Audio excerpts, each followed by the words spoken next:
What's up guys, and welcome back to the doctor's office. I am Dr. K. Ray Knight, here to give you your proper diagnosis and prognosis and everything comics and comic book characters.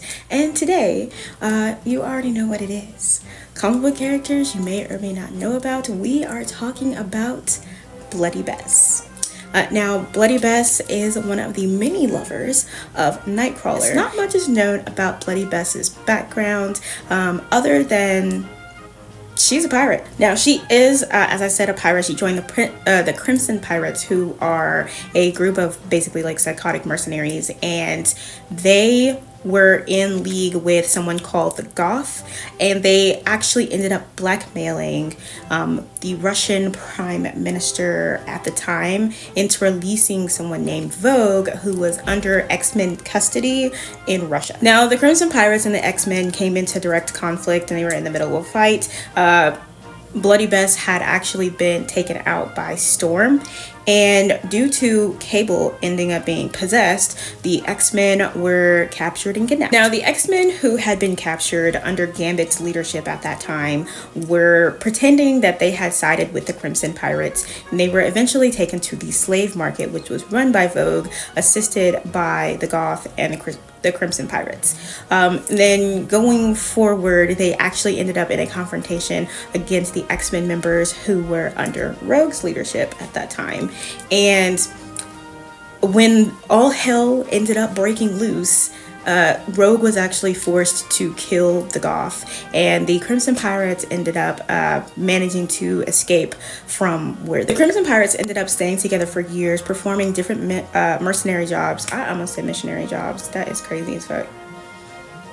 Mercenary jobs to turn a profit, and of course they were still under Vogue's pay. So because they were under him, he asked them to go and find a mutant named Ziggy Karst, and Ziggy's power was very like kind of a direct effect on the future, and Ziggy's power actually ended up registering on Cerebra.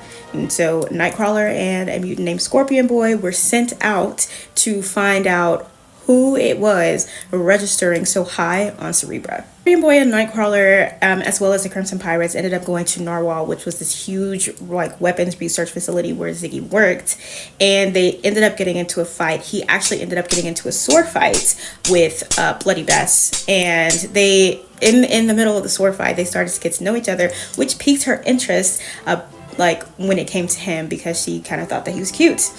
But he ended up defeating her and the Crimson Pirates, freeing Ziggy and any of the other slaves that were under Vogue's control. Vogue's next assignment for the Crimson Pirates was to go collect someone named Omega Black out in one of the deserts, and she tried to telepathically communicate with Omega Black, and she had unleashed the Shadow King. The Shadow King had been hiding in the back of his mind and everything like that, and ended up possessing her teammates. After the Shadow King possessed her teammates, the teammates started to attack her, causing her to psychically call out to Nightcrawler.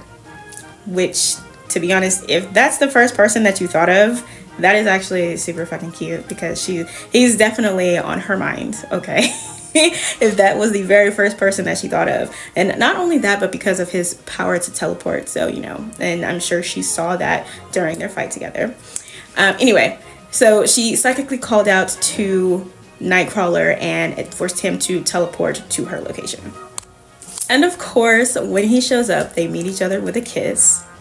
Adorable, okay? They're so cute. Anyway, they meet each other with a kiss, and the X-Men also try to come and assist, but they also end up getting possessed and controlled by the Shadow King, which causes both Nightcrawler and Bloody Bess to fight against their respective teams.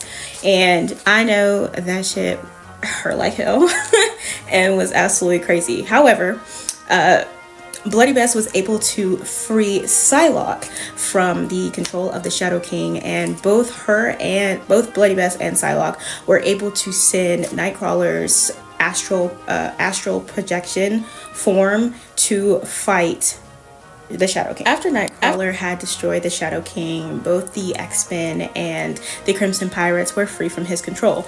However, to Bloody Bess's disappointment, their very first thing that they did was to wound Nightcrawler, both his physical form and his astral form. So she was very, very instrumental in keeping his soul from dying, and her team actually ended up taking Scorpion Boy and Ziggy. Once they were able to heal Nightcrawler back up and kind of like reconcile what happened there, they went after the Crimson Pirates to save Scorpion Boy and Ziggy. Together, they ended up flying back to the slave market to try to stop the sale of Ziggy and Scorpion Boy. And Vogue had actually dismissed the Crimson Pirates and turned his new employees, the werewolves, on them to attack them, capture them, and put them in the slave market. So when Nightcrawler and Bloody Bess got there, they teamed up with Ziggy and Scorpion Boy against the Hounds and the Werewolves and the other slaves that were there. And the Crimson Pirates were kind of just there. She ended up being attacked by the Werewolves, and with the help of Nightcrawler and her astral form, she was able to defeat them. And it actually turns out that the Crimson Pirates had already been sold on the slave market and kind of just like were dissipated as a team. They were really nowhere for her to find them, and I kind of felt bad for her on that. So after everything was said and done, the Werewolves were defeated, the Hounds were defeated. Can you eat any louder? After it was all said and done, her and Nightcrawler ended up getting together and starting a relationship, and they ended up going on vacation. After coming back from vacation, they were still together, but she just decided that she was going to go try to find the Crimson Pirates, because essentially the Crimson Pirates were basically like her family. So she definitely went to go find them. When it comes to her powers, she does have like astral projection. She has telepathy. She is an excellent swordswoman.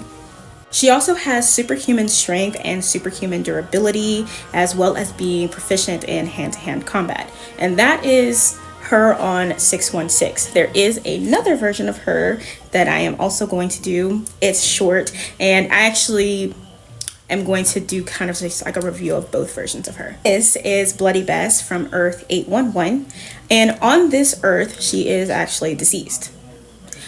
And the reason is she is part of the X-Men on this Earth, and they are going after Hope Summers, who has been taken into the Hound program by Ahab. So they are going to go and rescue Hope Summers from Ahab, and she ends up sacrificing herself to get rid of the nanites inside of Hope Summers' body so that she will not be part of the Hound program anymore. She does still have the exact same abilities as her 616 self, and that is her from Earth 811. How are we feeling about this character? Well, one thing that I really cannot stand is them introducing really, really fun characters, relating them to somebody on the main roster for the X-Men or for the Avengers or something like that, and then we never see them again. So there really hasn't been any more conversation around Bloody Bess, and I really hate that, because I actually think that Bloody Bess and Psylocke really worked very well together based on both of their abilities and both of their powers, and they were really fun on the page together, and they were working really well together. And it was the fact that the very first person that she was able to free from the Shadow King's influence, she by herself was able to free Psylocke from the Shadow King's possession and influence. And her conscious decision to do that, knowing that Psylocke is also a telepath or psychic in some way, was really smart on her behalf.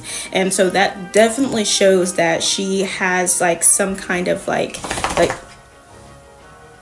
she's almost like a tactician, if you want to put a word on it. And her character being like this fun, flirtatious character, but also being serious when it came to the X-Men, is like her and Nightcrawler are quite literally just alike, because Nightcrawler is literally like that when it comes to the X-Men, and how he treats them as his family, especially his relationship as it pertains to Storm. Him and Storm are really so close, and you see it on when he comes to see her on Mars during the whole Krakoa thing. And I just really think that their relationship is probably like the best one. Of course, he's had many relationships, but I think Bloody Bess is more his speed. It's almost as if their personalities are the same. She is just a really interesting character, and I just wish that they did more or would do more with her. There was some discourse around whether or not she was a mutant at some point in time, but I'm pretty sure she is. So we're going to leave her on the mutant madness.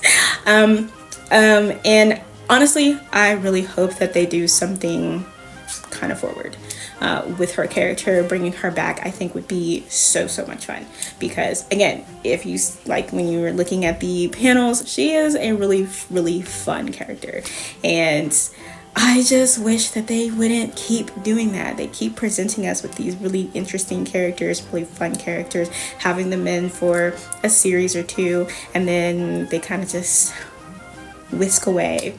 So that is Bloody Bess, and this has been your weekly appointment at the doctor's office.